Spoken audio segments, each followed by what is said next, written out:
ఇవాల్టి వార్తల వాస్తవాల్లో మనతో లైవ్లో జాయిన్ అవుతున్నారు రాజకీయ ఆర్థిక విశ్లేషకులు పాపారావు గారు. గుడ్ మార్నింగ్ పాపారావు గారు. రియల్ ఎస్టేట్ దివాలా తీసింది, పడిపోయిన భూములు క్రయ విక్రయాలు మొత్తం పడిపోయినటువంటి పరిస్థితి. స్టాంప్స్ అండ్ రిజిస్ట్రేషన్ల శాఖ యొక్క ఆదాయం అనేది పెట్టుకున్న అంచనాలో సగానికి కూడా చేరినటువంటి పరిస్థితి. పాపారావు గారు, సో ఇదే విషయం మనం ఎన్నో అనేక సందర్భాల్లో కూడా చర్చ కూడా చేశాము. కానీ ఇప్పటికి కూడా అదే పరిస్థితి కొనసాగుతుంది. రియల్ ఎస్టేట్ రంగాన్ని దానికి ఊపిరిలూది దాన్ని నిలబెట్టే ప్రయత్నం అనేది జరపకపోవడంతో అనుకున్న లక్ష్యాన్ని చేరడంలో కనీసం సగం కూడా చేరినటువంటి పరిస్థితి. అత్యంత కీలకమైనటువంటి ఆదాయ వనరుని రాష్ట్ర ప్రభుత్వం ఎందుకు ఈ రకంగా నిర్లక్ష్యం వహిస్తుంది అనుకోవచ్చు?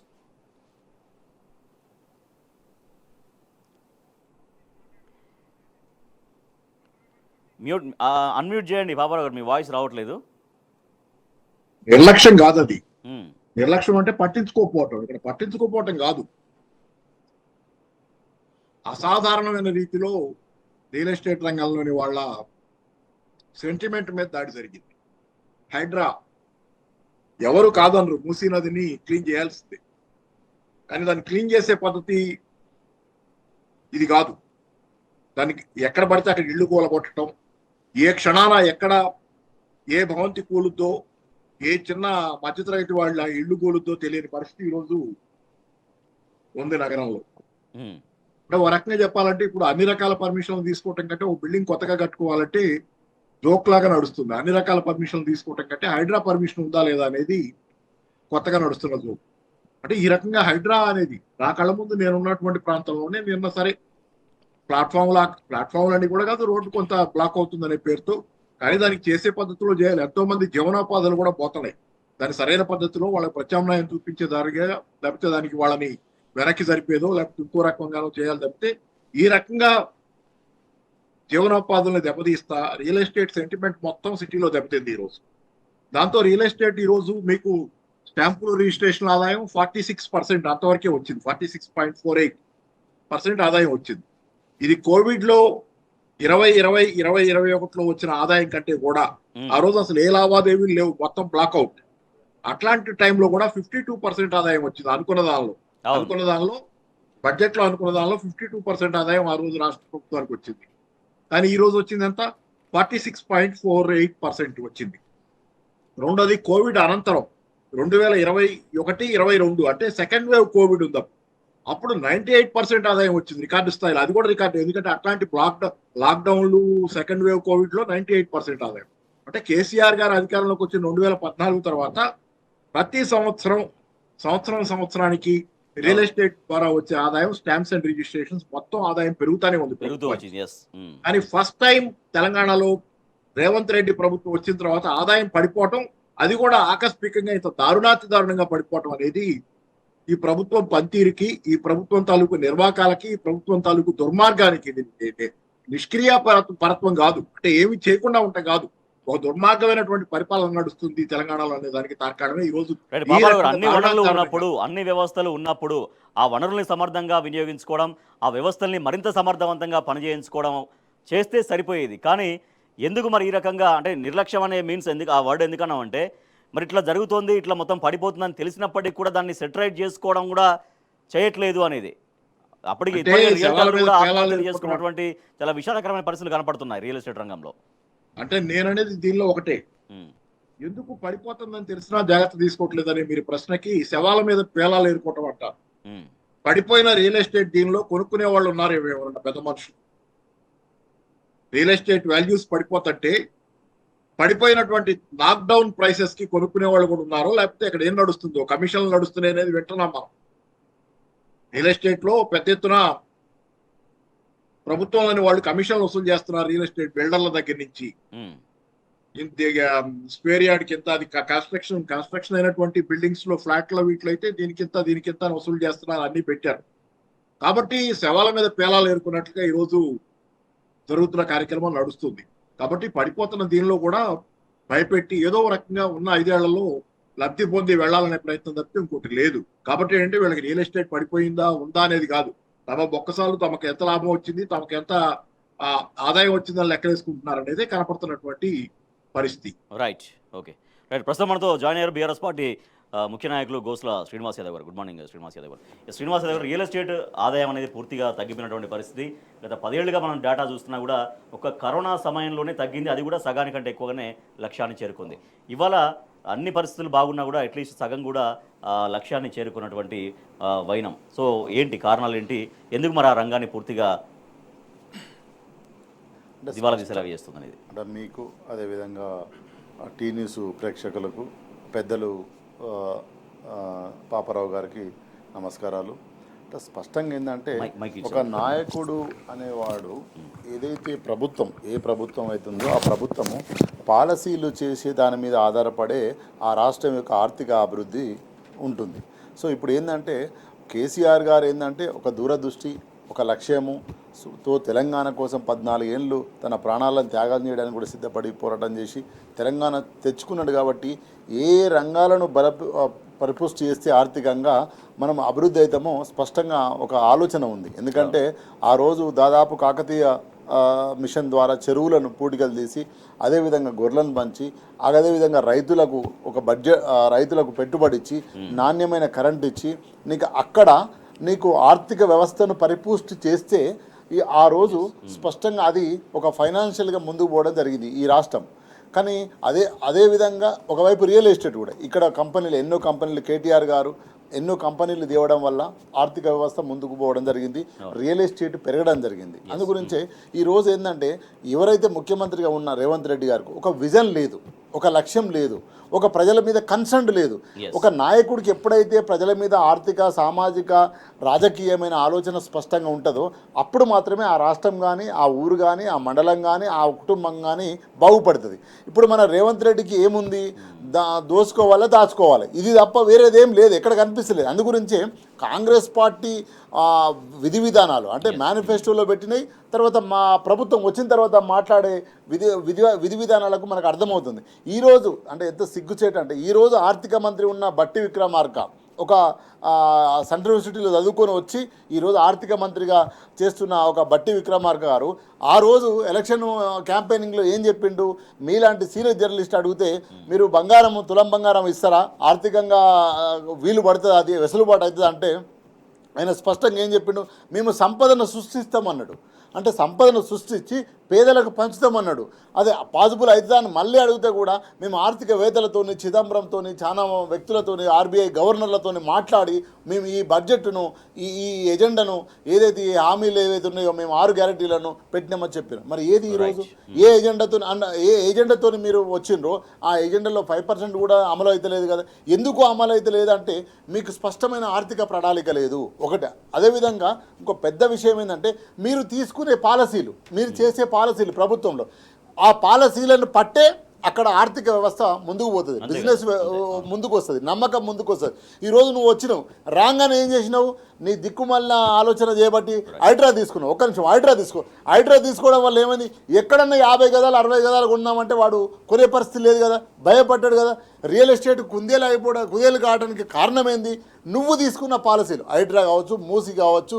నువ్వు ఏదన్నా ఒక్క పాలసీ వల్ల రేపు ఒక మామూలు వ్యక్తికి కాన్ఫిడెన్స్ పెరిగింది. ఎల్ఆర్ఎస్ ఫ్రీ అన్నావు, నువ్వు ఎల్ఆర్ఎస్ ఫ్రీ అన్నావు, మరి ఏమంటున్నావు మళ్ళీ ఇప్పుడు ఎల్ఆర్ఎస్ పైసలు గుంజుకోవాలని చేస్తున్నావు అంటే నీ ఆలోచన విధానం, నీ పాలసీ, నీ ప్రభుత్వ పరిపాలన విధానం వల్లనే ఈరోజు స్పష్టంగా ఈరోజు రాష్ట్ర ఆర్థిక వ్యవస్థ మొత్తం ఆగమైపోయింది. మామూలుగా రైతులు ఆత్మహత్యలు చేసుకుంటూ చూసినాం, అప్పుల బాధలతో ఆత్మహత్య, కానీ ఈరోజు వ్యాపారస్తుడు ఆత్మహత్య చేసుకుంటున్నాడు. వ్యాపారస్తుడు ఆత్మహత్య చేసుకుంటున్నాడు అంటే ఎంత దౌర్భాగ్యమైన పరిస్థితితో మనం ఒకసారి అంచనా వేసుకోవాలి. కాబట్టి పరిపాలించే నాయకుడికి ఒక పరిపక్వత లేదు, ఆ పరిపక్వత లేదు భాగంగానే ఇలాంటి పాలసీలు తీసుకుంటాడు. ఇలాంటి పాలసీలు తీసుకోవడం వల్లనే ఈరోజు ఆర్థిక వ్యవస్థ, తెలంగాణ ఆర్థిక వ్యవస్థ గంగలో కలిసే పరిస్థితి స్పష్టంగా మనకు అర్థమవుతుంది. రాష్ట్ర ప్రభుత్వ అనాలోచిత విధానాల వల్ల చాలా ముఖ్యమైనటువంటి స్టాంప్స్ అండ్ రిజిస్ట్రేషన్ల శాఖ ఆదాయం పూర్తిగా పడిపోయిన పరిస్థితి. ఒకసారి మనం చూడొచ్చు, కరోనా టైంలో 2020-21లో కూడా 52.43% లక్ష్యాన్ని చేరుకుంది. కానీ వాళ్ళ అన్ని పరిస్థితులు బాగున్నటువంటి 2024-25లో 46.48% మాత్రమే చేరుకున్న పరిస్థితి. అంటే కరోనా సమయానికంటే కూడా ఇంకా తక్కువగా లక్ష్యాన్ని చేరుకున్న పరిస్థితి. ఇది ప్రభుత్వం అనుసరిస్తున్నటువంటి ఒక అనాలోచిత విధానాల ఫలితంగా విశ్లేషకులు చెబుతున్నటువంటి విషయం. పాపారావు గారు, ఇటువంటి ముఖ్యమైన రంగాలు ఇబ్బందుల్లో ఉంటే, ఆదాయం జనరేట్ చేసుకోవడంలో ఇబ్బందులు ఇప్పుడు రాష్ట్ర ప్రభుత్వానికి ఉంటే, రాబోయే మరిన్ని సంవత్సరాల పరిస్థితి ఏంటి అనేటువంటి ఒక ఆందోళన, ఆ భయం అవన్నీ కూడా ఎట్లా కనిపిస్తూ ఉన్నాయి? అంటే అట్లీస్ట్ మరి వీటిని బలోపేతం చేస్తారా, చేయగలుగుతారా, నిలబెట్టగలుగుతారా, ఆ ప్రణాళికలు వేసుకోగలుగుతారా, ఒక అష్యూరెన్స్ ఇవ్వగలుగుతారా? ఇవన్నీ క్వశ్చన్స్. అలాంటి దృష్టి ఉన్న వాళ్ళైతే కనుక ఇప్పటికే ఆ మార్పు మనకు కనపడేది. ఈ అందాల పోటీలు రోజు టీవీ స్క్రీన్ల మీద పేపర్లో అందాల పోటీల గురించిన వార్తలు, వాళ్ళని ఎవరైతే అందాల పోటీలకు వచ్చారో వాళ్ళని రకరకాల ప్లేసెస్ కి తీసుకెళ్తా, టూరిజం లాగా అవి చూపిస్తా, ఆఖరికి అది కూడా అబద్ధమే. ఎందుకంటే దానిలో హెల్త్ టూరిజం ఉందన్నారు, హెల్త్ ప్రమోషన్, టూరిజం ప్రమోషన్ అన్నారు. ఈ మొత్తం జరిగిన దానిలో ఇంతవరకు హెల్త్ టూరిజం ఏంటో కనపడలే. మరి అదాల పోటీలకు సంబంధించి తిరుగుతున్న వీళ్ళని తిప్పుతున్న దానిలో హెల్త్ అనేది ఆస్పెక్ట్ ఎక్కడ, దాన్ని ప్రమోట్ చేసే ఆస్పెక్ట్ ఎక్కడ కనపట్టాల. కాబట్టి ఇదొక మాస్, ఇదొక డైవర్షన్. కానీ జనాలు అసహించుకుంటున్నారు అనేది మర్చిపోతున్నారు. వీళ్ళు జనాలు సమస్యల్లో ఉన్నారు, సమస్యలు తీవ్రతరమైనవి. అట్లాంటి సందర్భంలో ఇంకా ఎవరినో మభ్య పెట్టాలని అందాల పోటీలను పెట్టి చేస్తుంటే జనాలు అసహించుకుంటున్నారు, చేదరించుకుంటున్నారు. మీకు విప్లవాలతో పోల్చాల్సి వస్తే పోల్చేది ఏంటంటే, ఫ్రెంచ్ విప్లవ కాలంలో కూడా ప్రజలతో సంబంధం కోల్పోయినటువంటి పాలకవర్గం ఏ విధంగా మాట్లాడింది అనేది. ఆ రోజు ఫ్రెంచ్ రాణి దగ్గరికి పోయి, ఫ్రాన్స్ రాణి దగ్గరికి జనాలు అమ్మ మాకు తిండి లేదని మొరపెట్టుకున్నారు. రాజ మందిరానికి వెళ్ళి ఆమె మరి తిండి మాకు బ్రెడ్ లేదన్నారు. వాళ్ళు బ్రెడ్ కదా తిని, వాళ్ళు మా బ్రెడ్ లేదమ్మా అని మొరపెట్టుకుంటే రాణితో బ్రెడ్ లేకపోతే ఏమైంది, కేక్ తినండి అంది. అట్లా ఉంది వీళ్ళది. నిత్యం రకరకాల సమస్యలతో వీళ్ళ పాలనలో సతమతమవుతూ ఉన్న సామాన్య జనానికి వీళ్ళు ఇస్తున్నది ఏంటంటే అందాల పోటీలు చూసి ఆనందించండి అని చెబుతున్నాను. ఈ రకంగా ఏంటంటే వాస్తవంతో, నిజ జీవితంతో అంటే ప్రజలతో సంబంధం కోల్పోయినటువంటి ఒక ప్రభుత్వం ఈరోజు తన ఇష్టానుసారంగా ఆడుతుంది, తన ఇష్టానుసారంగా చేస్తుంది. కాబట్టి ఖచ్చితంగా దీనికి శిక్ష విధించాలనేది ప్రజల మనసుల్లో కఠినంగా గట్టిగా నిర్ణయం తీసుకున్నారు. వాళ్ళు అవకాశం కోసం ఎదురు చూస్తున్నారు. బహుశా కాంగ్రెస్ నాయకత్వానికి కూడా, హైకమాండ్కి కూడా ఈ విషయం అర్థమై ఉంటుంది. కానీ వాళ్ళకి సహజంగా ఉన్నటువంటి అసమర్థత, దీనివల్ల వాళ్ళు ఏ చర్య తీసుకోకుండా ఇట్లాగే దాన్ని సాకేతగా చేస్తున్నారు. అయితే కాంగ్రెస్ పార్టీ శాశ్వతంగా ఇప్పటికి, నిన్నెవరో కాంగ్రెస్ నాయకులే అంటున్నారని విన్నాను, ఎక్కడ చదివాను. 10 సంవత్సరాల పాటు ఇదే పరిస్థితి ఉంటే మనం అధికారంలోకి రావాలి. చాలా కన్జర్వేటివ్ ఎస్టిమేట్ వాళ్ళు చేస్తున్నటువంటి వినాశనాన్ని వాళ్ళు చాలా తక్కువగా అంచనా వేసుకుంటున్నారు. 10 కాదు 20 ఏళ్ళు, 25 ఏళ్ళు, 30 ఏళ్ల తర్వాత కూడా కాంగ్రెస్ పార్టీని, ఈ పాపాలను గుర్తుపెట్టుకుంటారు జనం.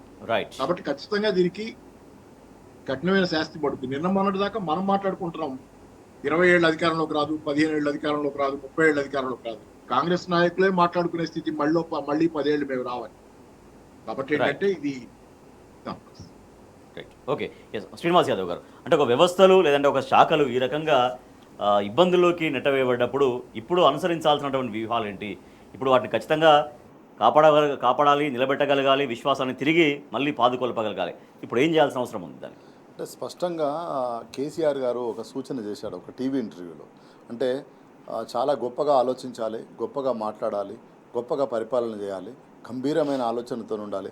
అంతేగాని పరిపాలన చేయడం అంటే అవతలోడి మీద అవాకులు చవాకులు వేసి ఇష్టం ఉన్నట్లు మాట్లాడి నోటికొచ్చిందా కూర్చున్నట్టు కాదు. ఇప్పటికైనా ఏంటంటే ఎక్కడెక్కడ డిఫాల్ట్స్ జరుగుతున్నాయి. ఈరోజు వాళ్ళు కమిషన్లు తీసుకొని బిల్స్ రిలీజ్ చేసే పరిస్థితి వస్తుంది. నిన్నగాక మొన్న ఎంత సిగ్గు చేయండి. Is the same less is the country. ఒక మంత్రి నేను మాత్రం కమిషన్లు తీసుకోను, మిగతా వాళ్ళందరూ కమిషన్లు తీసుకుంటుండ్రు, నా ఫైల్స్ నా దగ్గరికి వస్తే నేను కమిషన్ తీసుకోకుండా మీకు పనిచేస్తాను, నాకు ఈ స్కూలు సిఎస్ఆర్ ఫండ్ కింద స్కూల్ కట్టియండి, మిగతా మంత్రులు అయితే కమిషన్లు తీసుకోండి. Is a cabinet minister, you are the government the cabinet minister, కమిషన్లు తీసుకుంటారు వేరే మంత్రులు చెప్తున్నారు.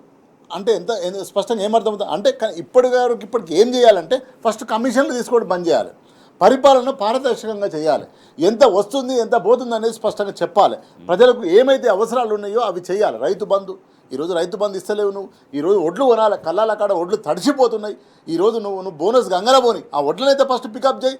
ఈరోజు లారీలు లేక ఆగమాగం అయ్యే పరిస్థితి. ఈరోజు ఒడ్లు 6 కాలం పంట పండించి రైతు ఆడ పోసుకుంటే కాంటా వేయడానికి లేదు, సంచులు లేవు, గోనె సంచులు లేవు, లారీలు లేవు. కనీసం ఇవి చేస్తే నువ్వు ప్రజల వైపు నిలబడతావు, ఆర్థిక వ్యవస్థ మెల్లగా పుంజుకుంటుంది. అంతేగాని మళ్ళీ ఎట్లనో వచ్చింది పోతుంది వస్తుంది పోతుంది, వాడిని కూల్చేస్తాం వీని కూల్చేస్తాం, ఇవి మాటలు కాదు. ఇవి మాటలు కాకుండా పరిపాలన విధానంలో ముందుకు పోతే మాత్రమే ఆర్థిక వ్యవస్థ ఒక నమ్మకాన్ని, ఒక భరోసా ఇవ్వాలి. పెట్టుబడి వాళ్ళకి ఏమైనా మంచి ల్యాండ్, ఇక్కడ అద్భుతమైన ల్యాండ్ ఉంది, అద్భుతమైన అట్మాస్ఫియర్ ఉంది, ల్యాండ్ ఆర్డర్ ఉంది. సో నువ్వు వచ్చిన తర్వాత ఏం చేసినావు? ప్రతి ఒక్కటి నువ్వు ఖరాబ్ చేసే కూర్చున్నావు కదా. ఏదన్నా ఒక మంచి పని చేసినావు అంటే ఏ మంచి పని లేదు. మంచి పని ఏం చేయనప్పుడు నీ దగ్గర నీ ఊర్లో వచ్చి ఎందుకు పెట్టుబడి పెట్టాలి వాడు? కాబట్టి ఈ గ్యాప్స్ అన్నీ ఉన్నాయి. ఈ గ్యాప్స్ అన్నీ ఫిల్ చేసి ఇప్పటికైనా కాంగ్రెస్ పరిపాలించి ఇంకా 3 ఏళ్ళు ఉన్నది, మంచి పరిపాలన అందియాలి. అందిస్తేనే ఆర్థిక వ్యవస్థ కరోనా టైంలో 52% ఉన్నది, ఇప్పుడు 48%, 46% ఎందుకు వచ్చింది? ఏమైందంటే నువ్వు నమ్మకాన్ని కోల్పోయినావు, నీ పాలసీలు బాగలేవు, నువ్వు చేసే నిర్మాణం బాగలేదు. ఈరోజు రైతు బీమా అండి, ఏ రైతు చనిపోయినా 5 లక్షలు వస్తాయి, రైతు బీమా కట్టలే. నువ్వు ఏం ప్రభుత్వం రన్ చేస్తావు? ఏం ప్రభుత్వం పరిపాలన చేస్తావు? ఇంకా అది కాకుండా మొన్న ఉద్యోగ సంఘాలు వాళ్ళు రిటైర్మెంట్ అయిన పైసలు ఇరా నాయన అంటే నన్ను కోసిన పైసలు. ఒక ముఖ్యమంత్రి ఇట్లా మాట్లాడతాడా? ఎంత బాధాకరమైన విషయం. నన్ను ముఖ్యమంత్రి అంటే ఈ తెలంగాణలో ఉన్న అందరికీ ముఖ్యమంత్రి అండి, ఢిల్లీకి పోతే నన్ను దొంగలాగా చూస్తున్నారు అంటే ఎవరిని దొంగలాగా? నిన్ను కాదు దొంగలాగా చూసేది, తెలంగాణ సమాజాన్ని దొంగలాగా చూస్తున్నామని చెప్తున్నావు. Your message to concern the other states. ఈ తెలంగాణ కాదు మొత్తం ప్రపంచానికి ఏం చెప్తున్నావు? తెలంగాణ వాళ్ళందరూ దొంగలాగా చూస్తానని చెప్తున్నావు. యూఆర్ చీఫ్ మినిస్టర్, మా అందరికి చీఫ్ మినిస్టర్ కదా నువ్వు బై డిఫాల్ట్. సో నువ్వు అట్లా మాట్లాడితే ఎట్లా? నువ్వు తెలంగాణ ఆత్మగౌరవాన్ని ఏం చేస్తున్నావు? నువ్వు గంగలో కలిపే ప్రయత్నం చేస్తున్నావు. అటువైపు కాకుండా ఇప్పటికైనా పరిపాలనను చక్కగా చేస్తే కనీసం ప్రజలు చనిపోకుంటుంటారు. నువ్వు ఆర్థికంగా అభివృద్ధి చేసుడు గంగల వదిలిపెట్టు. ఇప్పుడు ఆ 48% నుంచి కిందికి పడుకోకుండా చూడడానికి ప్రయత్నం చేయాల్సిన బాధ్యత ఇమ్మీడియట్లీ ఉంది ఈ రాష్ట్ర ప్రభుత్వం పైన. ముఖ్యమైన రంగాలు నేల చూపులు చూస్తున్నాయి. నేల చూపులు చూడకుండా ఎప్పటికైనా ప్రభుత్వం వాటిని కాపాడాలి. దానికి కారణం ఏంటంటే ఆయా వ్యవస్థల పైన నమ్మకాన్ని కోల్పోయే విధంగా ప్రభుత్వం ఒక అనాలోచిత విధానాలు వ్యవహరించింది. కానీ ఇప్పటికైనా ఆ వ్యవస్థల్ని తిరిగి నిలబెట్టాల్సినటువంటి అవసరం ఉంది. ఆ రకంగా ప్రభుత్వం ఆలోచన చేయాల్సినటువంటి అవసరం కనబడుతోంది. చిన్న 1 కోటి మంది మహిళల్ని కోటీశ్వరుల్ని చేస్తామంటూ నిన్న ముఖ్యమంత్రి రేవంత్ రెడ్డి మరోసారి ప్రకటించారు. మహిళల ఓట్లన్నీ మాకే అంటూ. కానీ వాళ్ళ మహిళలకు ఇచ్చినటువంటి అనేక హామీలు అట్లాగే పెండింగ్లో ఉన్నాయి. ఆ హామీల సంగతి ఏంటి అంటూ ఇవాళ మహిళలు ప్రశ్నిస్తున్నటువంటి పరిస్థితి. ఒకసారి అంగన్వాడీ టీచర్లు కూడా ఆగ్రహం వ్యక్తం చేస్తున్నారు. వేతనాలు పెంచినట్టే పెంచి మళ్ళీ పాత జీతాలు చెల్లిస్తున్నారంటూ అంగన్వాడీ కార్యకర్తలందరూ కూడా సర్కారు పైన ఆగ్రహం వ్యక్తం చేస్తున్నారు. ఇక అనేక హామీలన్నీ కూడా అట్నే ఉన్నాయి. ఆ హామీల సంగతి ఏంటని వాళ్ళ మహిళలు అడుగుతున్నారు. మరి కోట్లు అంటే 1 కోటి మంది మహిళల్ని కోటీశ్వరులు చేయాలంటే ఒక్కొక్క కోటి దాదాపు 1 కోటి కోట్లు రావాలి. ఓ పక్క రాష్ట్రం మొత్తం ఆర్థికంగా దివాలా తీస్తుంటే ముఖ్యమంత్రి రేవంత్ రెడ్డి పదే మాట్లాడుతున్నారు. మరో పక్క కోటీశ్వరులను చేస్తామంటారు. మరి ఎటువంటి ప్రణాళికలు ఉన్నాయి? ఓ పక్క పూర్తిగా దివాలా తీసిందని చెబుతూనే మరో పక్క కోటీశ్వరులను చేస్తామని చెప్తున్నారు. ముఖ్యమంత్రి రేవంత్ రెడ్డి ఒకసారి మాట్లాడినటువంటి మాటలు చూద్దాం. ఆర్థికంగా బాగా లేదు, అప్పు పుడతలేదు, అనా పైసా ఎవడు ఇస్తలేడు. ఎవరినైనా కలవడానికి పోతే బ్యాంకర్లు దొంగలను చూసినట్టు చూస్తున్నారు తెలంగాణ రాష్ట్ర ప్రతినిధులను. ఎవడు ఢిల్లీకి పోతే అపాయింట్మెంట్ కూడా ఇస్తలేడు, వీడు వస్తే చెప్పులు కూడా ఎత్తుకపోతాడేమో అన్నట్టుగా ఆ పరిస్థితి ఉంది దేశం ముందల. అప్పు పుడితే నేను కూడా ఏదో ఒకటి చేసి తెచ్చిచ్చేటోను, అప్పు పుట్టట్లేదు, ఎవడు బజార్లో నమ్మడం లేదు. ప్రతి ఆడబిడ్డను 1 కోటి మందిని, మిమ్మల్ని 1 కోటి మందిని కోటీశ్వర్లను చేసే బాధ్యత తీసుకుంటామని తెలియజేస్తూ మీ అందరి దగ్గర సెలవు తీసుకుంటున్నా. రాష్ట్రం ఆర్థికంగా బాగా లేదు, అప్పు పుడతలేదు, అనా పైసా ఎవడు ఇస్తలేడు. ఎవరినైనా కలవడానికి పోతే బ్యాంకర్లు దొంగలను చూసినట్టు చూస్తున్నారు తెలంగాణ రాష్ట్ర ప్రతినిధులను. ఎవడు ఢిల్లీకి పోతే అపాయింట్మెంట్ కూడా ఇస్తలేడు, వీడు వస్తే చెప్పులు కూడా ఎత్తుకపోతాడేమో అన్నట్టుగా ఆ పరిస్థితి ఉంది దేశం ముందల. అప్పు పుడితే నేను కూడా ఏదో ఒకటి చేసి తెచ్చిచ్చేటోను, అప్పు పుట్టట్లేదు, ఎవడు బజార్లో నమ్మడం లేదు. ప్రతి ఆడబిడ్డను 1 కోటి మందిని, మిమ్మల్ని 1 కోటి మందిని కోటీశ్వర్లను చేసే బాధ్యత తీసుకుంటామని తెలియజేస్తూ మీ అందరి దగ్గర సెలవు తీసుకుంటున్నా. ఒక రాష్ట్రం పూర్తిగా ఆర్థికంగా దివాలా తీసిందని మాట్లాడుతున్న ముఖ్యమంత్రి. అట్ ద సేమ్ టైం 1 కోట్లు క్రియేట్ చేస్తామంటే 1 కోటి మంది మహిళల్ని కోటీశ్వరులను చేస్తామంటూ ముఖ్యమంత్రి రేవంత్ రెడ్డి మాట్లాడుతున్న మాటలు. శ్రీనివాస్ యాదవ్ గారు, ఎంత అంటే మంచి టైటిల్ పెట్టారు, అపరిచితుడు అని. చాలా అపరిచితుడు ఆయన. కొన్ని 100 వీడియోస్ ఉన్నాయి ఆయన, గతం వర్తమానం భవిష్యత్ అన్నట్టు. సో 1 కోటి మంది కోటీశ్వర్లు చేస్తా అనే పదం చాలా అద్భుతంగా ఉంది. కానీ ఈరోజు నువ్వే చెప్తున్నావు కదా, ఒక రాష్ట్ర ముఖ్యమంత్రిగా నేను ఢిల్లీకి పోతే నా చెప్పులు ఎత్తుకపోవడానికి వచ్చిన వాళ్ళలాగా చూస్తున్నారు నన్ను. నేను బ్యాంకుల దగ్గరికి పోతే ఒక దొంగలాగా చూస్తున్నారు, బ్యాంకుల దగ్గర పోతే ఎవడు అప్పిస్తలేడు అని నువ్వే చెప్తున్నావు. ఇక మహిళలను కోటీశ్వర్లు ఎట్లా చేస్తావు? ఇది 1000 టన్నుల ప్రశ్న. అంటే అపరిచితుడు అని మీరు ఎట్లా టైటిల్ అద్భుతంగా పెట్టారు. అదేవిధంగా ఇప్పుడు మీరు ఇచ్చిన హామీలు పెట్టేటప్పుడు ఏదైతే తులం బంగారం కావచ్చు, మహిళలకు మా చెల్లెళ్లకు స్కూటీలు కావచ్చు, విద్యార్థుల స్కాలర్షిప్లు కావచ్చు, అంగన్వాడీ టీచర్ల కష్టపడి వాళ్ళ ఇల్లు తిరిగి పిల్లలను కాపాడే పిల్లల జీతాలు కావచ్చు, తల్లుల జీతాలు కావచ్చు, ఏది ఎట్లా చేస్తావు నాయన? 2500 రూపాయలు ప్రతి మహిళకి ఇస్తా అన్న 2000 రుణం, మా అక్కలకు 2200 డబ్బాలలో వేసుకోపోయి మీరు రేపు పొద్దున వరకే ఇస్తానని చెప్పిన కావచ్చు, మా అవ్వలకు 4000 పింఛన్ కావచ్చు. ఎట్లా చేస్తావు అంటే అబద్ధాలతోనే ఈరోజు ప్రభుత్వాన్ని నడిపిస్తుంది తప్ప ఇంకోటి ఏం లేదు. ఇంకో విషయం ఏంటంటే కోటి మంది కోటీశ్వర్లను పక్కన పెట్టు. ఈరోజు నిన్న అందాల పోటీ జరిగింది. అందాల పోటీ జరిగితే మా తెలంగాణ ఆడబిడ్డలతో కాళ్ళు గడిపిస్తారా నాయన? నువ్వు ఏమన్నా ముఖ్యమంత్రి వాను, ఏమన్నా ప్రభుత్వం అనేది? దానికి ఒక మహిళా మంత్రి మా అక్కగారు అది అనుకోకుండా అడిగినరు. కడిగితే ఏమున్నది దాంట్లో? దాన్ని అంత తప్పుగా చూడాల్సిందే. తెలంగాణ ఆత్మగౌరవము బీఆర్ఎస్ పార్టీ ప్రభుత్వంలో పరిపాలించినప్పుడు కేసీఆర్ గారు ఎవరెస్ట్ శిఖరాలపైన మన ఆత్మగౌరవం నిలబడ్డది. తెలంగాణ ఆడబిడ్డ అంటే మనకు మిగతా ఆడబిడ్డ అంటే ఒక గౌరవం తెలంగాణకు. బతుకమ్మలాగా మనం చూస్తాం. అట్లాంటి బతుకమ్మను ఈరోజు నువ్వు అవమానపరిచినావు కదా. ఎవరో విదేశీయ మహిళలతోనే వాళ్ళ కాళ్ళు గడిపిస్తావు కదా. ఇక కోటి మంది కోటీశ్వరులను ఏడ చేస్తావు? ప్రణాళిక ఏంది? విధి విధానాలు ఏంది? ఎవడియాలి నీకు? నీకే ఇంత పెద్ద ప్రభుత్వానికే రూపాయి అప్పుపుడతలేదని నువ్వే చెప్పేవానికి ఆ మహిళా తల్లులకు ఆ మహిళా అక్కలకు ఎవరు లోన్ ఇవ్వాలి? ఇదంతా కూడా ఏంటంటే అబద్ధాలతోనే అధికారంలోకి వచ్చిరండి. అబద్ధాలతోని రోజు పరిపాలన చేస్తున్నాండి. కొద్ది కాలం అప్పులు చేసిరు అన్నారు, అది అయిపోయింది. అది పాసిందకాయ పచ్చడి అయిపోయింది. ఇక ఇప్పుడు వాళ్ళ దగ్గర ఏమీ లేదు. ఆ భూములు అమ్ముతాను అనిపోయాడు. ఆ భూములు అమ్ముతుంటే పోరగాళ్ళు కట్టెలు పట్టుకొని లాఠీలు పట్టుకొని తరిమి. సొంత నియోజకవర్గం కొడంగల్లో లంబాడు తల్లులు మా ఊరు బిడ్డ నిన్ను ముఖ్యమంత్రి చేశారా నాయన, నువ్వు దింపుడు గల్లని వచ్చి మా భూములు అమ్ముతున్నావు, మా యాప చెట్లు అమ్ముతున్నావు, మా ఇల్లు అమ్ముతున్నావు రా నాయన అని ఆడ పోరాటం చేశావు. ఎక్కడ నువ్వు నిలబడ్డది? ఎక్కడ నీ పాలసీ? ఒక విధానము, అద్భుతమైన విధానము. ఏ ప్రజాసంఘమైనా, ఏ ఏ ఉద్యమకారుడైనా, ఏ సామాన్య పౌరుడైనా, నీ కాంగ్రెస్లో పనిచేస్తున్న ఒక కార్యకర్త కూడా అప్రిషియేట్ చేసే పరిస్థితులు లేడు కదా. నువ్వు ఎట్లా ముఖ్యమంత్రిగా పరిపాలిస్తావు? ఎట్లా చేస్తావు? కాబట్టి ఇదంతా అబద్ధాలతోనే ఆయన ముఖ్యమంత్రి అంటూ అబద్ధాలతోనే హామీలు ఇచ్చారు, అబద్ధాలతోనే పరిపాలన చేస్తున్నారు. రైట్ పాపారావు, గత ఎన్నికల్లో 90 లక్షల మంది మహిళలు మాకు ఓటు వేశారు, ఈసారి 1 కోటి మంది ఓట్లు వేస్తారు, మహిళల ఓట్లన్నీ మాకే అనేది ముఖ్యమంత్రి మాట్లాడుతున్నారు. 1 కోటి మంది మహిళల్ని ఖచ్చితంగా కోటీశ్వరులను చేస్తాం అనేది చెప్తున్నారు.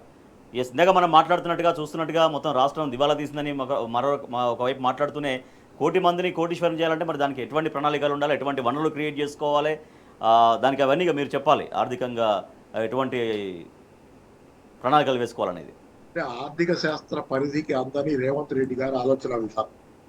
అంటే ఎంతవరకు భూమి మీద ఎవరి ఆర్థిక శాస్త్ర పరిధికి అందనిది. ఎందుకంటే ఇలా ఉంది కదా సామెత, బొంకర అనేది అని. అంటే ఫలానా మిరియాలు తాడికాయలంతా అని అన్నారని. అంటే ఇక రేవంత్ రెడ్డి గారు ఆడే అబద్ధాలకు కానీ, చెప్పే కోటలు దాటిపోయే మాటలకు కానీ పరిమితి ఏమి లేదు. కోటీశ్వరుల్ని చేయటం ఏమో సర్వసంగతి. ఆ ఇవ్వాల్సిన మహాలక్ష్మి కింద ఇవ్వాల్సిన 2500 ఇప్పిస్తే అదే మహాభాగ్యం, మహానుభావం అనుకుంటున్నారు జనాలు. సార్ తులం బంగారం పెంచిళ్ళు సార్. తులం బంగారం ఆడవాళ్ళని ఆశ పెట్టి బంగారం పేరు మీద ఓట్లు వేయించుకున్నాడు. ఆ 2500 కొని ఇంకో పక్కన. అసలు ఏంటంటే రేవంత్ రెడ్డి మాటలు ఇప్పుడు రోడ్డు మీద పోయే ఎవరు నమ్మటల్లా. కామన్ మ్యాన్, అత్యంత కనిష్ట స్థాయి ఇంటెలిజెన్స్ ఉన్న వాళ్ళు కూడా ఎవరు రేవంత్ రెడ్డి మాటలు నమ్మే పరిస్థితి లేదు. కాబట్టి రేవంత్ రెడ్డి అలా చెబుతుంటాడు. లగచర్లలో వీళ్ళు చేసింది ఏంటి, మహిళల పట్ల వీళ్ళు ప్రవర్తించింది ఏంటి, ఇళ్లలో పోలీసుని పంపి ఇళ్లలో మహిళల పట్ల వీళ్ళు ప్రవర్తించిన తీరేంటి, మానవ హక్కుల కమిషన్, మహిళా కమిషన్ ఏం చెప్పి ఈయన మహిళల్ని కోటీశ్వరుడు చేస్తాడు. మనం నమ్మాలి. ఎవరు నమ్మటల్లా. ఆయనే భుజం మీద తప్పుకొని ఆయన ప్రశాంతంగా ఉండటం కోసం నేను వాళ్ళు ఇలా చెప్పా కాబట్టి మళ్ళీ జనాలు నన్ను గట్టిగా ప్రశ్నించరు, లేకపోతే నన్ను నా మీద ఎదురు తిరగరు అనే దాంతో సంతృప్తిగా ఆయన ఫీల్ అవడానికి తప్పితే అబద్ధాలు ఆయన లాలించుకోవడానికి చెప్పుకునే అబద్ధాలు తప్పితే జనాలు నమ్మే పరిస్థితి లేదు. ఆయన భ్రమల ప్రపంచంలో బతుకుతున్నాడు. ఉష్ట్రపక్షిలాగా ఇసుకలో తల దూర్చి అదే తల ప్రపంచం అనుకుంటా బతికితే మనం ఏం చేయలేము. ఆయన ఒకసారి బయటకు వచ్చి జనాల్లోకి వెళ్తే ఆయనకి ప్రజల మనోస్థితి ఏంటో, ఆయన ఎలా చూస్తున్నారో ఆయనకు అర్థం అవుతుంది స్పష్టంగా. కాబట్టి ఏంటి ఇట్లాంటి ఈ మాటలు రేవంత్ రెడ్డి అనే వ్యక్తిని కాంగ్రెస్ పార్టీ అంటే ఇప్పుడు మొన్న జరిగినటువంటి ఉదంతాన్నే గుర్తు చేస్తూ ఉన్నారు. ఎందుకంటే 1 కోటి మంది మహిళల్ని మా కోటీశ్వరులు చేయడం తర్వాత సంగతి, కానీ మహిళల ఆత్మగౌరవాన్ని కూడా కాపాడడం లేదు ప్రభుత్వం. మొన్న ఇందాక వారు ప్రస్తావించినట్టుగా అందాల పోటీల విషయంలో వాళ్ళందరూ అక్కడ కూర్చుంటే కాళ్ళు కడిగినటువంటి ఆ సన్నివేశం తెలంగాణ మహిళల ఆత్మగౌరవాన్ని ఏ రకంగా కించపరిచిందో అందరూ చూస్తున్నటువంటి పరిస్థితి. అంటే తా జెండ కోతి వనమంతా జరిచిందనే సామెత ఉంది కదా. రేవంత్ రెడ్డి గారు తెలంగాణకి తగనివాడు అని తనని తాను నిరూపించుకుంటున్నాడు.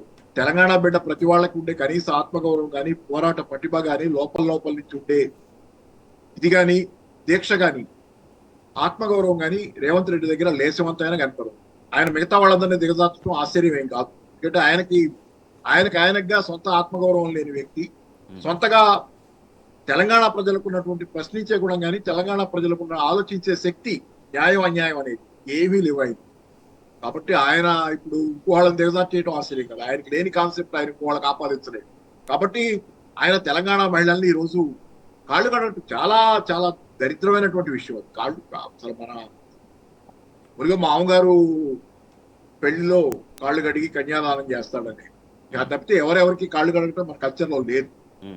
అట్లాంటిది తెచ్చి ఈరోజు విదేశీ మహిళలు వాళ్ళు వచ్చి ఇక్కడ పర్యటిస్తుంటే వాళ్ళ కాళ్ళు కడిగించి వాళ్ళ అధికారుల్ని దానికోసం నిందిస్తున్నటువంటి పరిస్థితి అధికారులు చేశారు.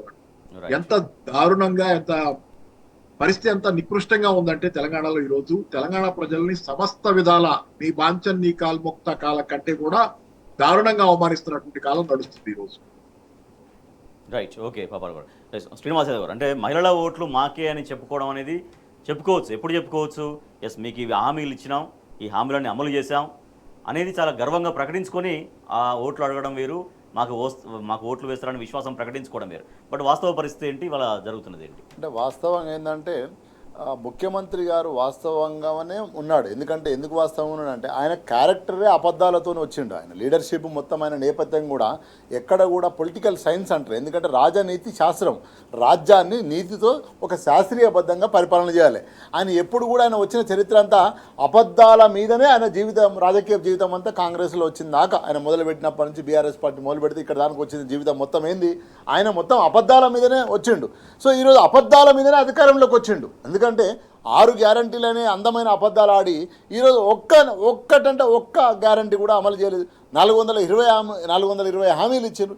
ఏ హామీ కూడా అమలు చేయకుండా ఈరోజు పబ్బం గడుపుకొని 16 నెలల్లో అడుగు పెట్టిండు. కాబట్టి ఏమి విజ్ఞత లేనోనికి, ఏమి తెలివి లేనోనికి, ఏమి చేయలేనికి ఒక ముఖ్యమంత్రి ఆ విధంగా మాట్లాడుతుంటే కొద్ది రోజులేమో కళ్ళు గుడ్లు వీక్తా, పేగులు దోలేస్తా అని ఒక దిక్కు ప్రతిపక్షాల మీద, ఇప్పుడేమో ప్రభుత్వం ఆగమైపోయింది, ఇక నా దగ్గర అప్పులే లేవు, నన్ను కోసుకొని తింటారా. ఏం లాంగ్వేజ్? నువ్వు ముఖ్యమంత్రి ఏం మాట్లాడతావు? కోసుకొని తింటారా? ఉద్యోగ సంఘాలను అడుగుతున్నా ఇదే మాట. ఉద్యోగ సంఘాలను అడిగేటప్పుడు మరి ఎలక్షన్ల ముందు నువ్వు ఎందుకు చెప్పినావు? నువ్వు కొత్తవేం కాదు, నువ్వు కాంగ్రెస్ పార్టీ 60 సంవత్సరాల చరిత్ర ఉంది, నీకు 50 సంవత్సరాల పరిపాలన చేసిన చరిత్ర ఉంది. కానీ నీకు చరిత్ర ఉన్న తర్వాత నీ పార్టీ ఎల్పీలో ఉంది, నీకు తెలియదా ఎన్ని అప్పులు ఉన్నాయి, ఎంత ఉన్నది, ఏం కథ అన్నది? ఏం తెలియకుండా అబద్ధాలు ఆడి ఈరోజు అధికారంలోకి వచ్చిండు. ఆ అధికారంలోకి వచ్చిన తర్వాత అధికారంలోకి వస్తారని కూడా అనుకోలే. ప్రజలు ఆశపడి ఆయనకు ఓట్లు వేసిండ్రు. ఓట్లు వేసినందుకు ఈరోజు ఏంది, కరెంటు కట్టు, ఒడ్లు కళ్ళల్లో కొనుడు లేదు, ఏది మాత్రం నీకు షార్ట్ కట్గా ఆయన సీఎం అయింది. కాబట్టి ఏ రోజు మంత్రి చేసింది లేదు ఆయన. ఓ పరిపాలనలో దక్షత ఉన్నోడు కాదు, పరిపాలన పాలసీలో ఉన్నోడు కాదు. కాబట్టి ఇవన్నీ ఏమి లేవుకుంటా ఈరోజు షార్ట్ కట్లు వచ్చి ముఖ్యమంత్రి అయ్యింది. కాబట్టి ఏ పరిపాలన చేయలేక ఆగమైపోయి రోజుకొక ఈవెంట్ టు ఒక ఈవెంట్ అంత. ఏదన్నా క్రైసిస్ వచ్చినప్పుడు డైవర్షన్ పాలిటిక్స్, ఈవెంట్ టు ఒక ఈవెంట్ పాలిటిక్స్ చేస్తుండే తప్పించి ఒక పరిపాలన జరుగుతున్నట్టు మనకి ఎక్కడన్నా కనిపిస్తుందా? ఒక్క నిర్ణయాన్ని కూడా అరే ప్రజలు యాక్సెప్ట్ చేసి బాగా చేసిండా ఈ నిర్ణయం అనడానికి ఉందా? ఈరోజు ఒడ్లు కొనకపోయి, పెట్టుబడి ఇవ్వపాయి, కరెంటు రాకపోయి, ఊర్లో నిన్న మా ఇంటికాడ జనరేటర్ ప్రాబ్లం ఉంటే వచ్చిండు ఒక ఆయన. ఏం తమ్మి పరిస్థితి అంటే నా కారు బ్యాటరీ ప్రాబ్లం ఉంటే వచ్చింది అన్న, మళ్ళీ జనరేటర్ల బిజినెస్ స్టార్ట్ అయిందన్న అంటుండు. ఇది వాస్తవమైన మాట. మళ్ళీ జనరేటర్లు వచ్చినాయి అన్న, మళ్ళీ కరెంటు కట్ అవుతుంది అన్న. అరే 10 ఏళ్ళు 9.5 ఏళ్ళు కరెంట్ ఎట్లా వచ్చాయి, ఈరోజు కరెంట్ ఎట్లా బాయే, ఏం చేసేవి నువ్వు? కాబట్టి నేనేమంటున్నా, ఇప్పటికైనా కాంగ్రెస్ పెద్దలు ఎవరైతే ఉన్నారో ఈ ముఖ్యమంత్రి జ్ఞానోదయం చేసి 3 సంవత్సరాలన్నా మంచిగా పరిపాలించేటట్టు చేయండి. లేదంటే ఇంకేదన్నా చేస్తారో చేయాలి తప్ప ఈ నిర్ణయాలతో ఈరోజు తెలంగాణ రాష్ట్రం అగో పరిస్థితి ఆగమైపోతుంది. ఏ విధానం కరెక్ట్ లేదు, ఏ స్కీమ్ కరెక్ట్ లేదు, ఏ పథకం కరెక్ట్ లేదు. ఈరోజు నిర్ణయం తీసుకున్నది రేపు ఉంటుందో లేదో తెలియదు, రేపు తీసుకున్నది ఎల్లుండి ఉండదో తెలియదు. ఏ రోజు ఆ రోజే ముఖ్యమంత్రులు, ఏ రోజు ఆ మంత్రులు. ఇంకోటి ఏంటంటే రాజేష్ గారు ఇప్పటి వరకు 16 నెలలు అయింది, ఫుల్ క్యాబినెట్ వేసుకోలేదండి. ఎంత సిగ్గుసేట్ అంటే ఫుల్ క్యాబినెట్ ఇప్పటి వరకు వేసుకోలే. ఇప్పటి వరకు 40 సార్లు ఢిల్లీ పోయించిండు. క్యాబినెట్ వేసుకోవడానికి ఏముందండి? Right, okay.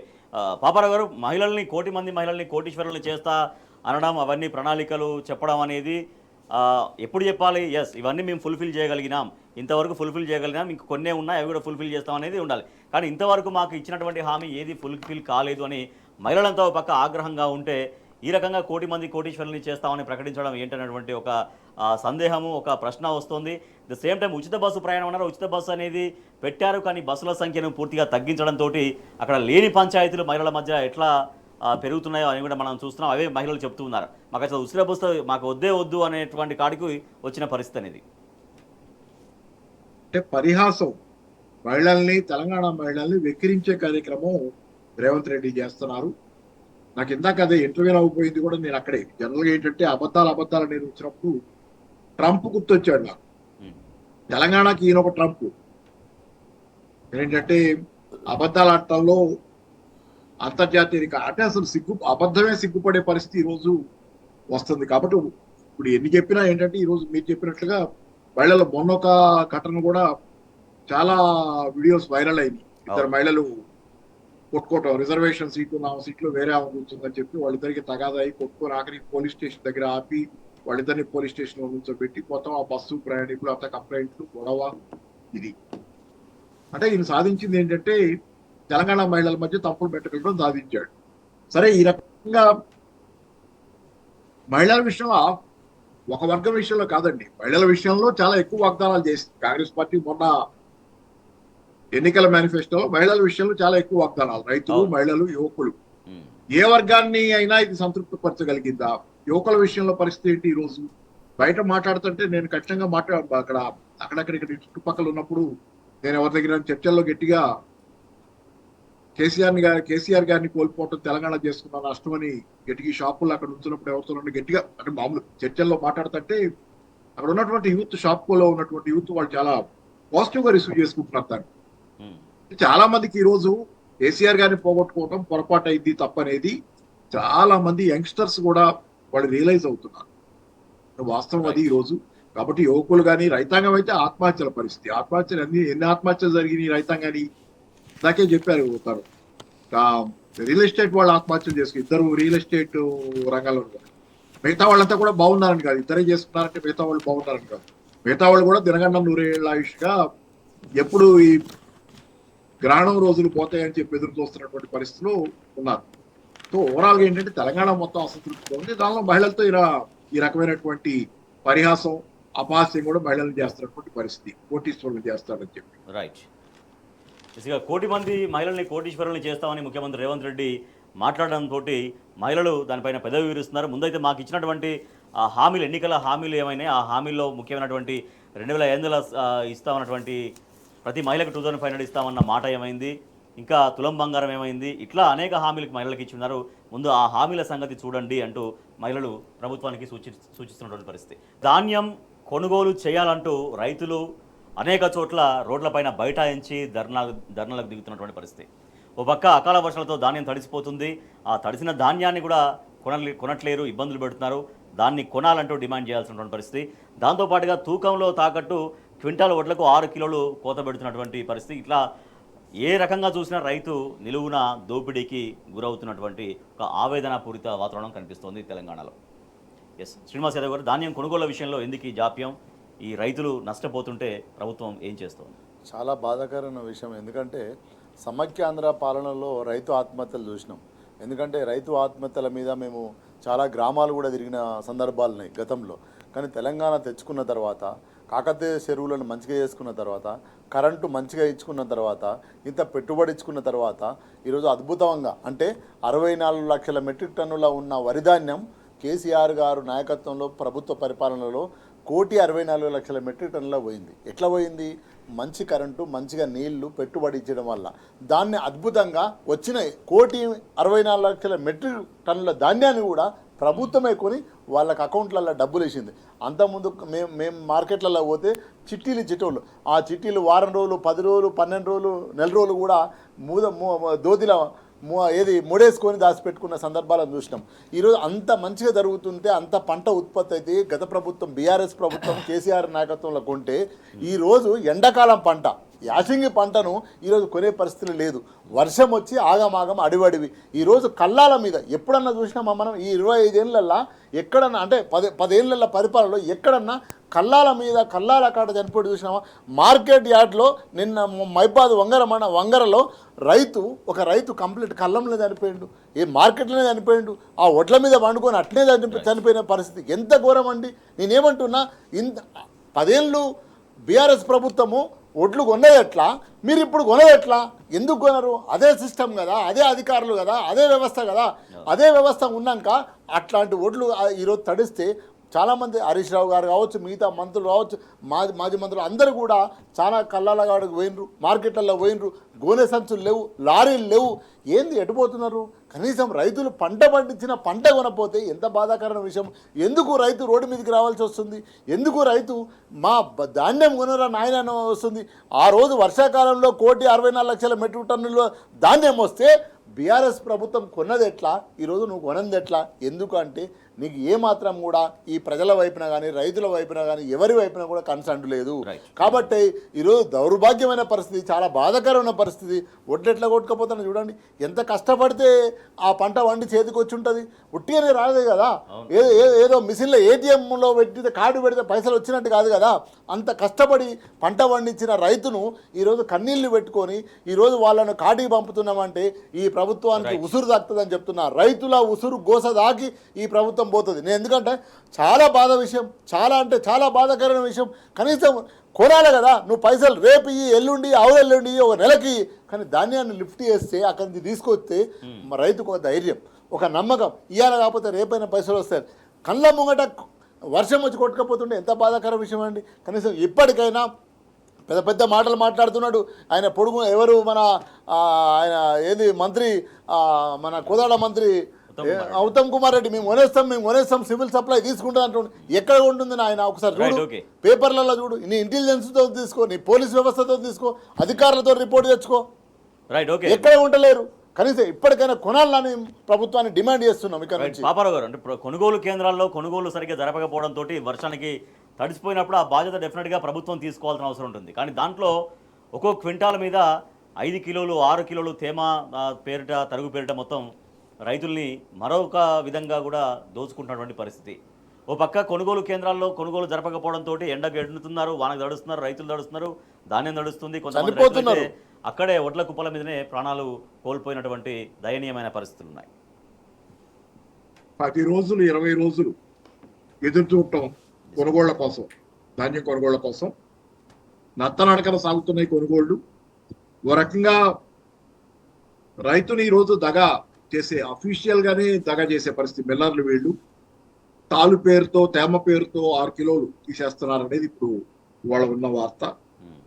సరే, దానిలో కూడా ఆశ్చర్యకరమైంది ఏంటంటే తేమ ఎప్పుడు ఉంటుంది? ఇప్పుడు మీరు చెప్పినట్లుగా వర్షం పడి గనక కొంత తగ్గితే దానిలో తేమ ఉండే అవకాశం, దాని గురించిన ప్రశ్న, దానిలో ప్రభుత్వ బాధ్యత ఖచ్చితంగా ఉంటుంది. కాబట్టి ప్రభుత్వం ఏదైనా చేయాలి.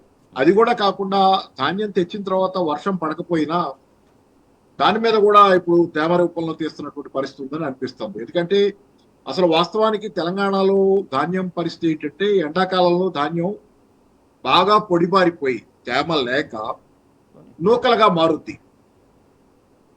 నూక అవుద్ది బియ్యం. దీని గురించే గతంలో ఈ నూకల బియ్యం గురించి చాలా చర్చ నడిచింది. గతంలో కేసీఆర్ గారు ఉండగా అది కొనమని చెప్పి కేంద్ర ప్రభుత్వం ఇదంతా చర్చ నడిచింది. ఎండాకాలంలో ఈ ప్రాబ్లం తెలంగాణలో బాగా వేడి ఉండే వాతావరణం వల్ల నూకలు అవుతాయి బియ్యం, తేమ ఉండదు, తేమ లేక అవుతాయి వేడికి. మరి అట్లాంటి చోట ఇక్కడ తేమ ఉందనే పేరుతో 6 కిలోలు తీసేటువంటి ఏం చెప్తే అంటే దాని సందేశం ఏంటి జరుగుతుంది? దగాగాక మరి ఏంటి? ఏంటంటే 6 కిలోలు తేమ పేరుతో తీసేయటం, తాలు పేరుతో తీసేయటం, ఈ రకంగా వర్చువల్ గా రైతు దగ్గర దొంగతనం చేస్తున్నారు. కాబట్టి మిల్లర్ల రాజ్యం ఈ రోజు నడుస్తుంది, దళారుల రాజ్యం నడుస్తుంది. ఇది వాస్తవానికి ఉన్నటువంటి పరిస్థితి. గతంలో కేసీఆర్ గారు ఉండగా రైతు రాజు, తెలంగాణలో రైతే రాజు. కొన్న 2వ రోజుకి డబ్బులు వచ్చాయి రైతుకి, కొనుగోళ్లు వేగంగా జరిగాయి, ఏ రోజు ఈ కంప్లైంట్లు లేవు. ఆ రోజు రైతు, అదే కాదు చూడండి, రైతు బీమాకి ఈ రోజు ప్రీమియం రైతే కట్టుకోవాలని కొత్త చర్చ. రైతు బీమాకి ప్రీమియం రైతే కట్టుకోవాలి అని. మరి గతంలో ఇట్లాంటి పరిస్థితి లేదు, ప్రభుత్వం చెల్లించింది బీమా ప్రీమియం.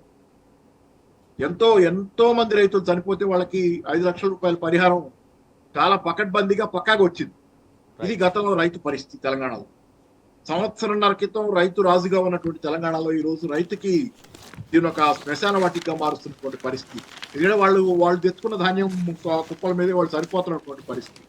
దారుణంగా తెలంగాణ గ్రామీణ ప్రాంతాలు 2014 ముందు నాటి స్థితి కంటే కూడా వెనక్కి పోతున్నటువంటి దుర్భరమైనటువంటి స్థితి ఈ రోజు తెలంగాణలో ఉంది. రైతు ఈ రోజు విలవెల్లాడిపోతున్నాడు, రైతు కన్నీళ్లు పెడుతున్నాడు, రైతు ఆక్రోశంతో బాధపడుతున్నాడు. జరుగుతుందాన్ని ఏం చేయాలో తెలియక నిస్సహాయంగా చూస్తున్నటువంటి పరిస్థితి ఈ రోజు. కాబట్టి రైతుల్ని రెచ్చగొడుతున్నారు వీళ్ళు. కాబట్టి దానికి మూల్యం ఖచ్చితంగా వీళ్ళు చెల్లించుకుంటారు ఏదో రోజు. రైట్. ఓకే, కొనుగోలు కేంద్రాల్లో ధాన్యం తడిసి ముద్దయిపోతున్నటువంటి పరిస్థితులు ఒక పక్కగా కనిపిస్తున్నాయి. తర్వాత తూకంలో కూడా అనేక తాకట్లు జరుగుతున్నాయి. తడిసిన ధాన్యం విషయంలో తేమ పేరుతోటి, తరుగు పేరుతోటి ఒక్కొక్క క్వింటాల్ పైన 5, 6, 7 కిలోల నష్టం కూడా, అంటే ఆ ఒడ్లు కోత కూడా పెడుతూ రైతుల్ని మరో దగా చేస్తున్నారు అనేటువంటి ఒక ఆవేదన రైతుల నుంచి వ్యక్తమవుతోంది. వెల్కమ్ బ్యాక్ టు వార్తలు వాస్తవాలుగా. ఉద్యోగ సంఘాల నాయకులతోటి నిన్న బీఆర్ఎస్ వర్కింగ్ ప్రెసిడెంట్ కేటీఆర్, మాజీ మంత్రి హరీష్ రావు సమావేశమయ్యారు. సో ఉద్యోగుల పక్షాన బీఆర్ఎస్ పార్టీ యుద్ధం చేస్తుంది, రాబోయే రోజుల్లో సమరశంకాన్ని పూరిస్తుంది, ఉద్యోగుల పక్షాన బీఆర్ఎస్ వాళ్ళకి అండగా నిలుస్తుందంటూ వాళ్ళు స్పష్టం చేశారు. రైట్, శ్రీనివాస్ యాదవ్ గారు, బీఆర్ఎస్ ఏ రకంగా ఉద్యోగులకు వాళ్ళ సమస్యల పరిష్కారం కోసం అండగా ఉండబోతోంది? అదే అంటే స్పష్టంగా అంటే ఉద్యోగస్తులు తెలంగాణ ఉద్యమంలో చాలా కీలక పాత్ర పోషించారు. ఉద్యోగ సంఘాల జేఏసీలు కూడా చాలా తెలంగాణ ఉద్యమంలో కేసీఆర్ గారితో నడిచొచ్చారు. అదేవిధంగా తెలంగాణ ప్రభుత్వం వచ్చినాక కూడా వాళ్ళని అద్భుతంగా చూసుకోవడం జరిగింది. అన్ని వర్గాల ఉద్యోగస్తులను కింది నుంచి పై వరకు ఏ వర్గాలను కూడా మంచి అద్భుతంగా చూసుకోవడం జరిగింది.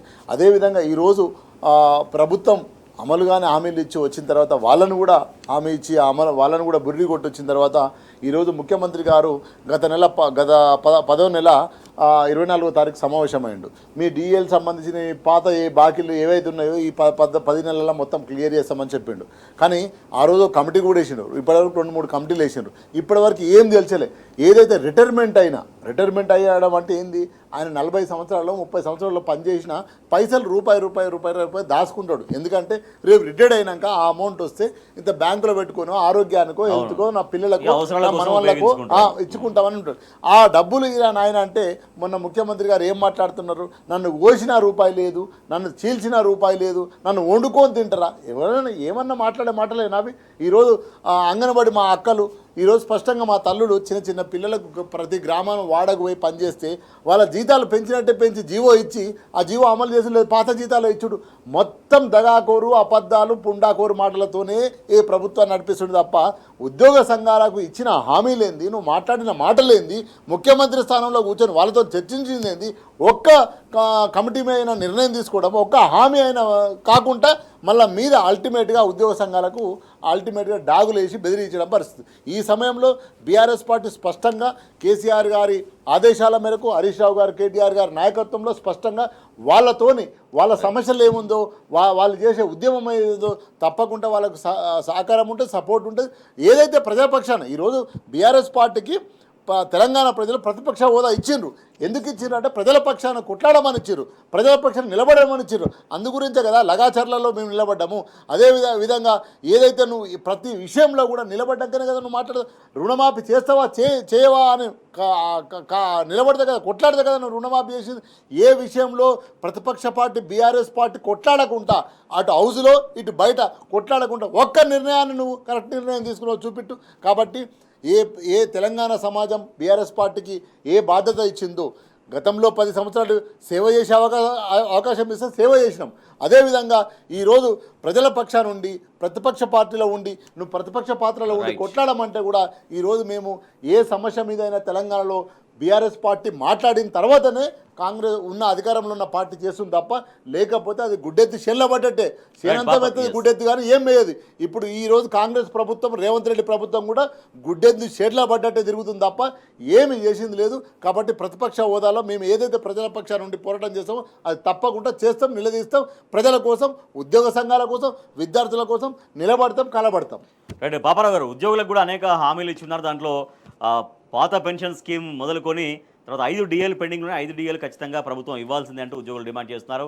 ఆ ఉద్యోగుల పోరుకి బీఆర్ఎస్ పార్టీ అండగా నిలుస్తుందని నిన్న కేటీఆర్ గారు హరీష్ రావు గారు స్పష్టం చేసినటువంటి విషయం. సో మొత్తం 17 నెలల్లో 3 కమిటీలు వేశారు, మళ్ళీ కాలయాపన చేస్తున్నారు, ఏమీ తేల్చట్లేరు, మా సంగతి త్వరగా తేల్చాలి, మా సమస్యల పరిష్కారం చేయాలంటూ ఉద్యోగులు డిమాండ్ చేస్తున్నటువంటి పరిస్థితి.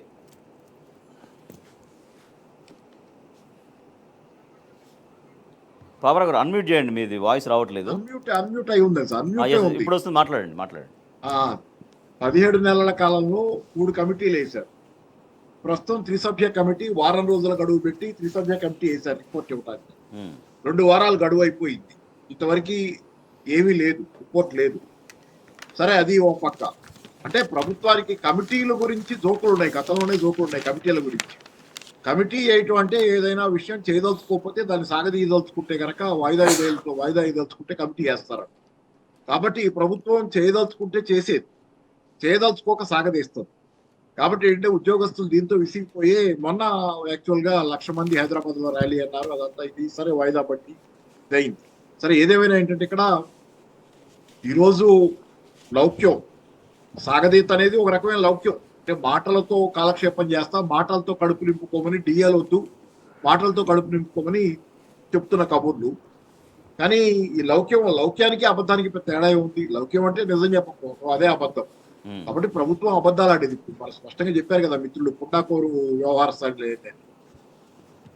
ఏంటంటే ద్రోహం. తెలంగాణ ఉద్యోగస్తులు ఈ ఇంకో వర్గం, రైతులు, యువకులు, మహిళలు కాకుండా ఉద్యోగస్తులు, వీళ్ళు ఉద్యోగస్తుల పాత్రని, ముఖ్యంగా యువకుల పాత్రని తెలంగాణ ఉద్యమంలో అసలు తక్కువ చేయడానికి వీల్లేదు. వాళ్ళ లేకుండా తెలంగాణ ఉద్యమంలో ప్రజారాస్తుల్ని సమీకరించడంలో కానీ పోరాటంలో కానీ అగ్రగాములుగా ఉన్న వాళ్ళు. అలాంటి వాళ్ళకి ఈ రోజు ద్రోహం జరుగుతుంది. వాటికని ఏంటంటే వీళ్ళు నిప్పుతో చెలగాట వాడుతున్నాడు ఇలా రేవంత్ రెడ్డి గారు. ఈ రోజు ఖచ్చితంగా తెలంగాణ ఉద్యోగస్తుల్ని మిగతా దేశంలోని అన్ని రాష్ట్రాల ఉద్యోగస్తుల్లాగా చూస్తే కుదరదు.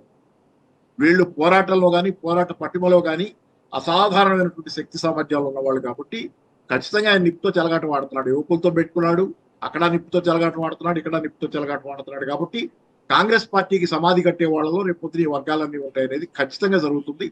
చెయ్యదు ఈ ప్రభుత్వం. ఖచ్చితంగా ఈ ప్రభుత్వం చేసే ఉద్దేశం లేదు, ఈ ప్రభుత్వం చేయదని అనుకుంటున్నాను. ఏదన్నా చేసినా కానీ సంతృప్తికరంగా ఉద్యోగస్తులకు ఉండే అవకాశమే లేదు ఈ ప్రభుత్వం తీరులో.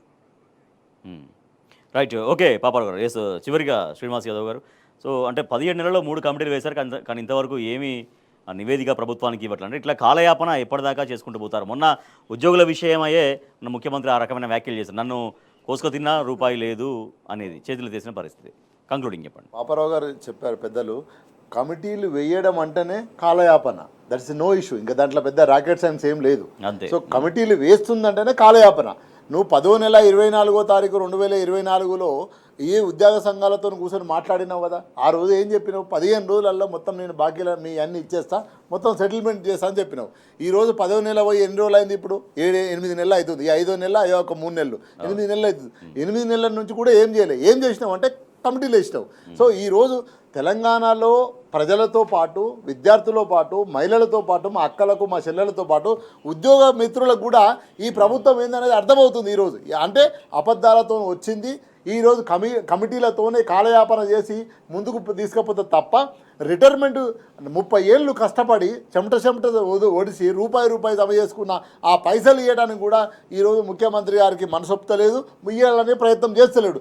కాకపోగా కోట్ల రూపాయల కాంట్రాక్టర్లు చేసిన ఇదే మంత్రి పొంగులేటి శ్రీనివాసరెడ్డికి రాగానే మన బీఆర్ఎస్ ప్రభుత్వం 7,500 కోట్ల దాచిపెడితే ఎలక్షన్ కమిషన్కు ఒక లెటర్ పెట్టి ఆ 7,500 కోట్లను తీసుకుపోయి పొంగులేటి శ్రీనివాసరెడ్డికి ఇచ్చిండు వర్కుల కింద. కానీ ఈరోజు ఉద్యోగస్తులకు కావచ్చు, లేదా రైతు బంధు కావచ్చు, రైతు బీమా కావచ్చు, ఇవైతే చేయలే. అంటే ఇప్పుడు స్పష్టంగా కాంగ్రెస్ ప్రభుత్వం ఉద్యోగ సంఘాలను మోసం చేసే ప్రయత్నం చేస్తుంది. ఓన్లీ కమిటీలు వేస్తుందంటే కాలయాపన చేయడం కోసమే తప్ప వేరే మార్గం లేదు. వాళ్ళు పోరాటం చేయాల్సిన పరిస్థితి ఏర్పడుతుంది. ఆ పోరాటంలో తప్పకుండా బీఆర్ఎస్ 100% సపోర్ట్ చేస్తుంది. రైట్గా అన్ని వర్గాలని మోసం చేసినట్టుగానే ఉద్యోగ వర్గాలని కూడా ప్రభుత్వం మోసం చేసిందనేటువంటి ఆగ్రహం ఉద్యోగ సంఘాల నుంచి వ్యక్తమవుతోంది. ఇప్పటికే అనేక కమిటీలు వేశారు. కమిటీ అంటే కాలయాపనే, మళ్ళీ కాలయాపన పేరుతో మమ్మల్ని మరింతగా ఇబ్బందులు పెట్టే ప్రయత్నం చేస్తోంది ప్రభుత్వం అంటూ ఉద్యోగులందరూ కూడా ఆగ్రహాన్ని వ్యక్తం చేస్తున్నారు రాష్ట్ర ప్రభుత్వం పట్ల. Thank you so much Paparao garu, thank you so much Gosula Srinivas Yadav garu. ఇది ఇవాల్టి వార్తలు వాస్తవాలు. చూస్తూనే ఉండండి టీ న్యూస్.